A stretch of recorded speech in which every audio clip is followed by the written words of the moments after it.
Eto lalo na yung fresh kay Rodante Marcoleta, 'di po ba?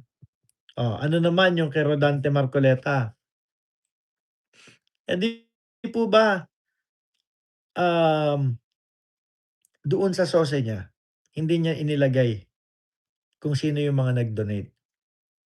Tapos dahil nga gustong makaano, dahil gusto na makawala doon sa issue, nagpa-interview doon sa Net25. Doon sa mga ka-chokara na lagi niyang kaututan dila, Ma'am Trixie Villa at Romeo Rodeo, oh. Nagpa-interview do'n. Aba, sinabi, sabi po kasi ng mga kaibigan ko, 'wag isulat yung kanilang mga pangalan at humirit pa, 'no? Yung hirit na, nung natanggap naman po namin yun, hindi naman ho ano, hindi naman ho panahon ng eleksyon or et cetera, at dun nalugmok at dun nayari si Marcoleta, doon, 'no?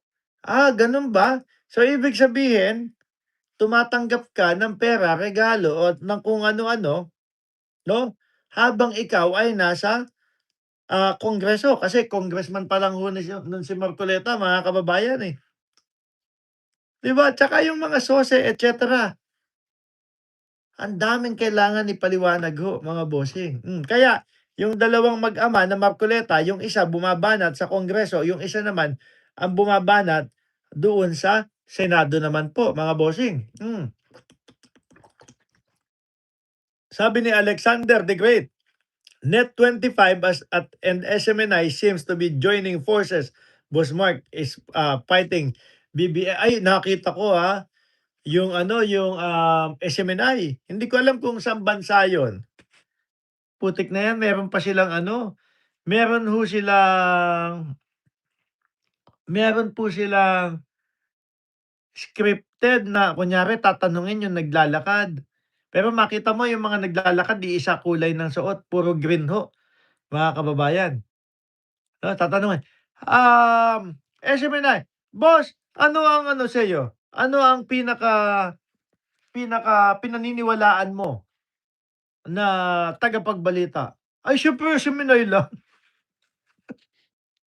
Lahat na ho ginagawa 'no, niyang mga 'yan para magmukha sila na mga talagang mga journalist. Wala na ho 'yan, bagsak na din ho 'yan. Mga DDS na lang po ang nagpapauto diyan. Tingnan mo nga ho mga kababayan kung bakit puro mga vlogger na lang 'yung nandiyan. Kasi walang mga mauto na mga totoong mga journalist. Ako ho, si Mark Ramos, mga boss, aminado po ako at lagi kong sinasabi na tayo po ay simple at maliit na vlogger lang po at hindi tayo mga, journo o hindi tayo mga journalist. Dahil po ako mga kababayan, kagaya nung ginagawa ko sa araw-araw, lahat ng live at mga vlogs natin ay galing po sa mainstream media. 'No? Bakit galing sa mainstream media? Kasi yun yung vlog natin, magreaksyon sa mga pangyayari at mga balita.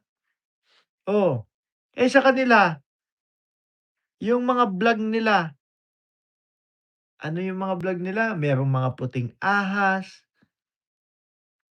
merong mga, ganito daw, ganyan, may kakilala daw sa loob, may ganun. Diyos ko Lord. Kaya kita niyo ho mga kababayan, 'di ba? Wala. Oh. Wala nang naniniwala diyaang sa mga 'yan ho, mga bossing. Si Rodante Marcoleta, eh, mukhang ano, mukhang, may kakalagyan din ho, mga kababayan. Tapos sino sino binabanatan ni Dante Marcoleta na binabanatan si Ping Lacson, 'di ba sila sila yung ano, sila yung nagbabangayan dun, mga boss Chipamuser. Bakit?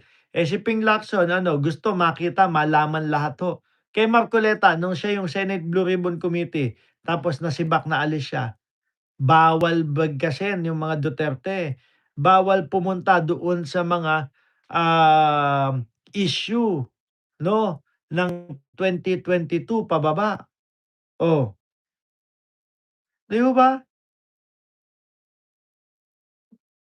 Eh, si Ka si Dante siguro isa din sa kinakabahan ho, Sabi, anak ng putik naman yan, sabi, "Ogok ka!" Sabi ni Gayril Macdab Jambangan.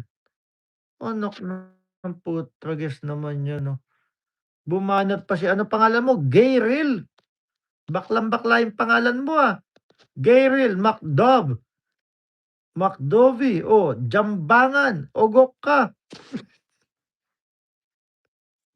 Bahala kayo sa buhay ninyo mga DDS, 'no? Yung mga DDS alam naman namin na wala na, talagang habang buhay na kayong uto-uto mga DDS. Ano daw sabi ni Jordan G, number 6. Ano yung number 6?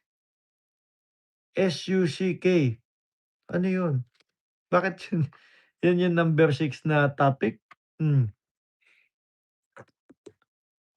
sabi ni Alonly TV, "DDS, just cry, your father will soon, put you in a jar." 'No, damihan niyo na yung mga ano, mga DDS, damihan niyo na yung mga karton, 'di ba? Gumawa na kayo ng ano 'yan, "We're right there."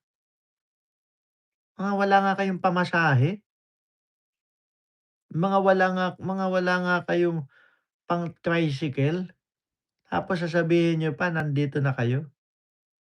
We all have a brain. Ano ano yung sinasabi ni nung DDS? Ay, basahin ko nga.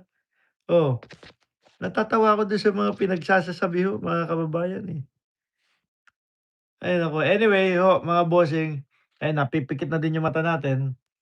Okey na yan 'no? Bukas balik ho tayo sa regular nating vlog at nakauwi na ho ako nun mga kababayan. Maraming salamat and God bless. 254 viewers, huwag niyo pong kalimutan na mag-like, mag-subscribe and mag-share. Ma'am Trexie Villa, I am Batman. Oh, shout out sa inyo.